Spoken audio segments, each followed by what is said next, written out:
fix the stick. It's incredible. This is the system. This is the system that they've been calling the system that should rule the world. But you know, the emperor has no clothes. It's now, look at the king, look at the king, look at the king, the king, the king. The king is in the altogether, as the old song goes. He's naked. The naked emperor. He's got no clothes. This is the freedom. This is what they've been calling everybody to. But what freedom is it? In reality, it's indoctrination. It's brainwashing. Neuro-linguistic programming. That's why words, you have to be so careful. So what is your deen? What is your deen? What is your way of living? This is what you have to think of as a Muslim. You see, here in this society, you are being subjected to the most powerful propaganda indoctrination system that has been known to mankind. The Western media system is the most powerful system of indoctrination. I truly believe that. And it's clever, it's subtle, it's backed by science, psychology. They have delved into the depths of human psychology. It is absolutely incredible. You don't know it, but when you walk into a supermarket, you just walk into a supermarket, you are immediately subjected to hours, to what is in fact a scientific attempt to get you to buy. That is backed by thousands of pounds worth and uncounted numbers of hours of scientific research that knows exactly how you think, to exactly make you buy this and buy that. In fact, it becomes scary how free you are not when you begin to study this thing, to see how easily we are led.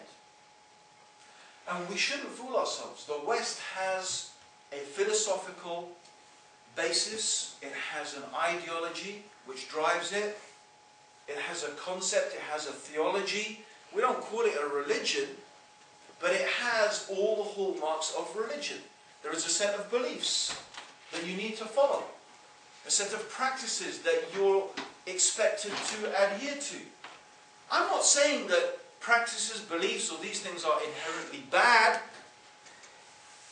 I mean, that's not what I'm talking about necessarily. But what are these practices, what are working? But it simply comes down to consumerism.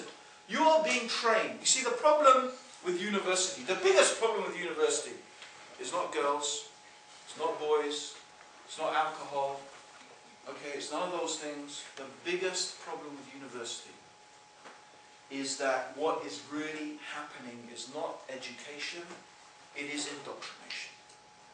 You are being indoctrinated. You are being trained. You are being brainwashed. You are being prepared to be just another cog. Just another piece of the machine. You're just another cog in the machine of mass consumerism. That's all you're really being trained to be. That's why you're here. So you can be another piece of the machine. You can just help the machine turning around. And what machine is it? Again, that may not necessarily be a bad thing. But what is the machine that you're being trained to be a part of? This is the question you have to ask yourself.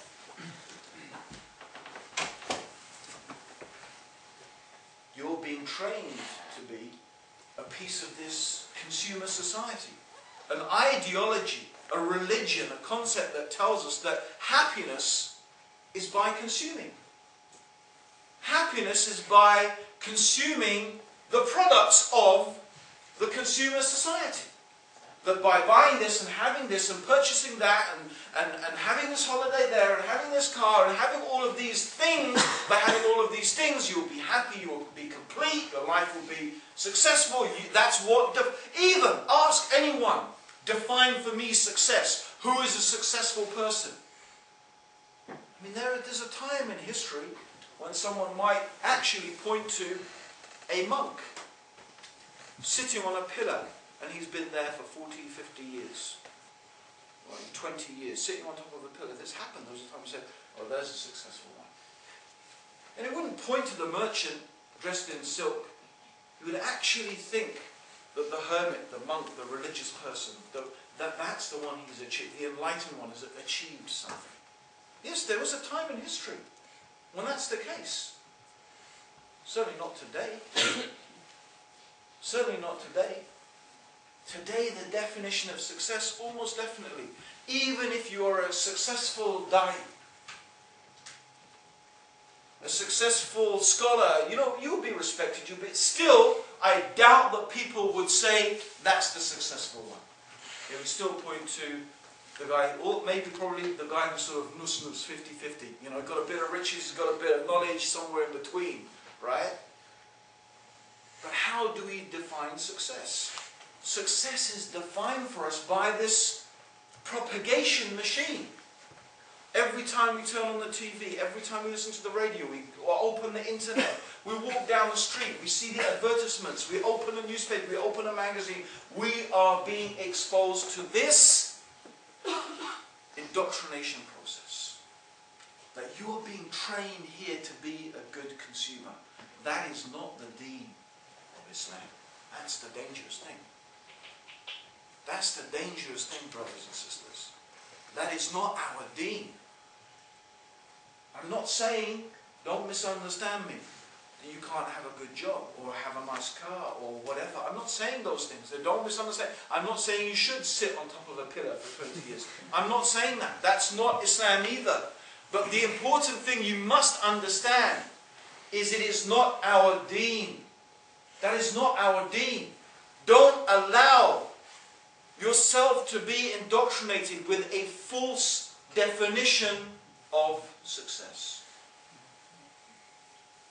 Because if you are not connected with Allah, if your whole life is not based upon, is this thing something pleasing to my Lord or not? Is this action pleasing to Allah or not?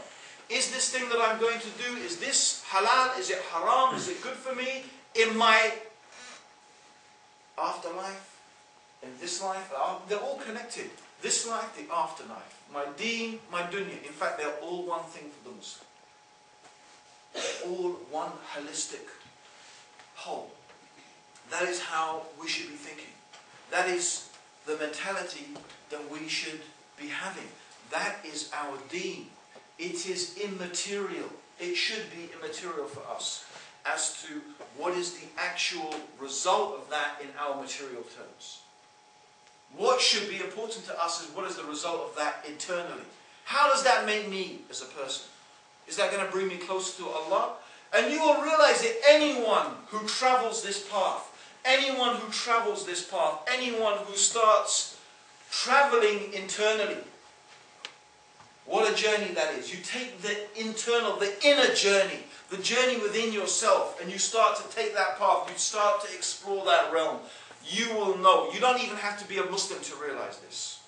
You will realize that happiness in reality is a state, an internal state. It really is so obvious. It's so obvious. It's ridiculous. But, you know, even some of us who are intelligent and educated, we haven't quite grasped it. Because that's what, you know, consciousness is. Your body, your senses send signals to your brain. Your body sends signals to your brain. But consciousness, you have the ability to choose how you react to those signals. You do. Just that little fact is a huge realization.